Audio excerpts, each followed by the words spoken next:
Hello दोस्तों, मैं आपसे चंद्रयान-3 से जुड़े कुछ तथ्यों के बारे में बात करूंगा। मेरा एक वीडियो अच्छा लगे तो वीडियो को लाइक करना और चैनल को सब्सक्राइब जरूर करना। चंद्रयान-3 चंद्रयान कार्यक्रम के तहत तीसरा और सबसे हालिया चंद्र अन्वेषण मिशन है। इसमें विक्रम नाम का एक लैंडर और चंद्रयान-2 के समान प्रज्ञान नाम का एक रोवर शामिल है, लेकिन इसमें ऑर्बिटर नहीं है। इसका प्रोपल्शन मॉड्यूल संचार रिले उपग्रह की तरह व्यवहार करता है। प्रणोदन मॉड्यूल लैंडर और रोवर कॉन्फ़िगरेशन को तब तक ले जाता है जब तक कि अंतरिक्ष यान 100 किलोमीटर चंद्र कक्षा में न हो। चंद्रयान-2 के बाद, जहां लैंडिंग मार्गदर्शन सॉफ्टवेयर में आखिरी मिनट की गड़बड़ी के कारण चंद्र कक्षा में प्रवेश करने के बाद लैंडर दुर्घटनाग्रस्त हो गया, एक और चंद्र मिशन प्रस्तावित किया गया था। चंद्रयान-3 का प्रक्षेपण 14 जुलाई 2023 को दोपहर 2:35 बजे IST पर हुआ और चरण 1 के हिस्से के रूप में 100 किलोमीटर गोलाकार ध्रुवीय कक्षा में चंद्र प्रक्षेपण सफलतापूर्वक पूरा हुआ।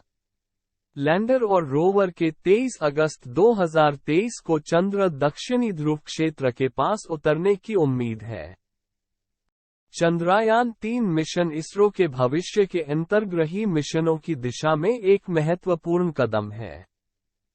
चंद्रमा पर सॉफ्ट लैंडिंग प्रदर्शित करने के लिए चंद्रयान कार्यक्रम के हिस्से के रूप में इसरो ने एक ऑर्बिटर, एक लैंडर और एक रोवर से युक्त एक लॉन्च वाहन माक-3 LVM-3 लॉन्च वाहन पर चंद्रयान-2 लॉन्च किया।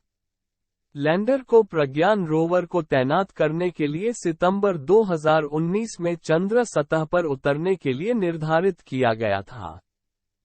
यूरोपीय अंतरिक्ष एजेंसी ESA द्वारा संचालित यूरोपीय अंतरिक्ष ट्रैकिंग ESTRAC एक अनुबंध के अनुसार मिशन का समर्थन करेगी। नई क्रॉस सपोर्ट व्यवस्था के तहत इसरो के आगामी मिशनों जैसे कि भारत के पहले मानव अंतरिक्ष उड़ान कार्यक्रम, गगनयान, चंद्रयान-3 चंद्र लैंडर और आदित्य L1 सौर अनुसंधान मिशन के लिए ESA ट्रैकिंग समर्थन प्रदान किया जा सकता है। बदले में, भविष्य के ESA मिशनों को इसरो के अपने ट्रैकिंग स्टेशनों से समान समर्थन प्राप्त होगा। इसरो ने चंद्रयान-3 मिशन के लिए 3 मुख्य उद्देश्य निर्धारित किए हैं, जिनमें शामिल है लैंडर को चंद्रमा की सतह पर सुरक्षित और सौम्यता से उतारना, चंद्रमा पर रोवर की भ्रमण क्षमताओं का अवलोकन और प्रदर्शन, चंद्रमा की संरचना को बेहतर ढंग से समझने के लिए चंद्रमा की सतह पर उपलब्ध सामग्रियों पर साइट पर अवलोकन और प्रयोग करना। चंद्रयान-3 में 3 मुख्य घटक शामिल हैं। 1. प्रणोदन मॉड्यूल प्रोपल्शन मॉड्यूल लैंडर और रोवर कॉन्फ़िगरेशन को 100 किलोमीटर चंद्र कक्षा तक ले जाएगा। यह एक बॉक्स जैसी संरचना है जिसमें एक तरफ एक बड़ा सौर पैनल लगा होता है और शीर्ष पर एक बड़ा सिलेंडर इंटरमॉड्यूलर एडेप्टर कोन होता है जो लैंडर के लिए माउंटिंग संरचना के रूप में कार्य करता है। लैंडर के अलावा, मॉड्यूल निकट अवरक्त NIR तरंग दैर्ध्य रेंज 1-1.7 माइक्रोन में चंद्र कक्षा से पृथ्वी के वर्णक्रमीय और ध्रुवीय माप का अध्ययन करने के लिए रहने योग्य ग्रह पृथ्वी शेप के स्पेक्ट्रोपोलरीमेट्री नामक एक पेलोड ले जाता है। चंद्रमा पर सॉफ्ट लैंडिंग के लिए लैंडर जिम्मेदार है। ये बॉक्स के आकार का भी है, जिसमें 4 लैंडिंग लैग और प्रत्येक 800 न्यूटन के 4 लैंडिंग थरस्टर हैं। ये साइट पर विश्लेषण करने के लिए रोवर और विभिन्न वैज्ञानिक उपकरणों को ले जाएगा।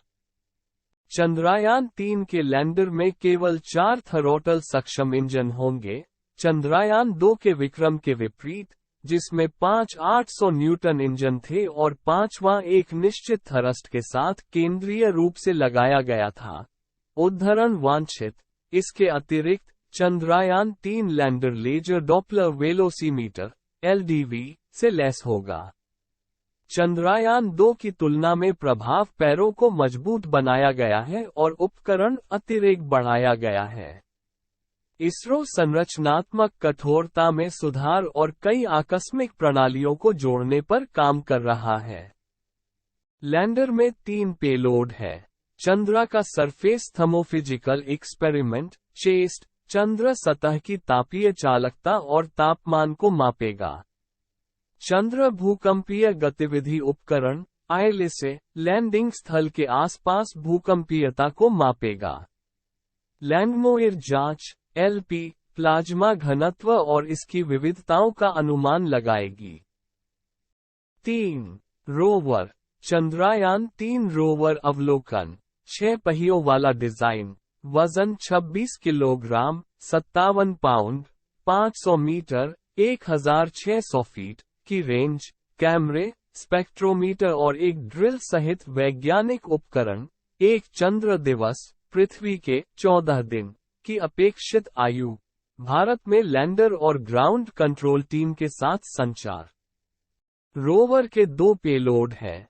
Alpha particle X ray spectrometer APXS चंद्रमा की सतह की रासायनिक संरचना प्राप्त करेगा और खनिज संरचना का अनुमान लगाएगा। लेजर प्रेरित ब्रेकडाउन स्पेक्ट्रोस्कोप LIBS चंद्र लैंडिंग स्थल के आसपास चंद्र मिट्टी और चट्टानों की मौलिक संरचना MG, अल, C, K, K, T, फे निर्धारित करेगा। चंद्रयान-3 रोवर से कई महत्वपूर्ण वैज्ञानिक खोजें होने की उम्मीद है, जिनमें शामिल है चंद्रमा की सतह की संरचना, चंद्रमा की मिट्टी में जलीय बर्फ की उपस्थिति, चंद्र प्रभाव का इतिहास, चंद्रमा के वायुमंडल का विकास। चंद्रयान-3 को निर्धारित कार्यक्रम के अनुसार 14 जुलाई 2023 को दोपहर 2:35 बजे भारत के आंध्र प्रदेश के श्रीहरिकोटा स्थित सतीश धवन अंतरिक्ष केंद्र से लॉन्च किया गया था। अंतरिक्ष यान को चंद्रमा तक पहुंचने के लिए निर्धारित पथ पर प्रभावी ढंग से स्थापित किया गया है। अनुमान है कि चंद्रयान-3 मिशन 23 अगस्त को चंद्रमा के दक्षिणी ध्रुव क्षेत्र पर सॉफ्ट लैंडिंग करेगा।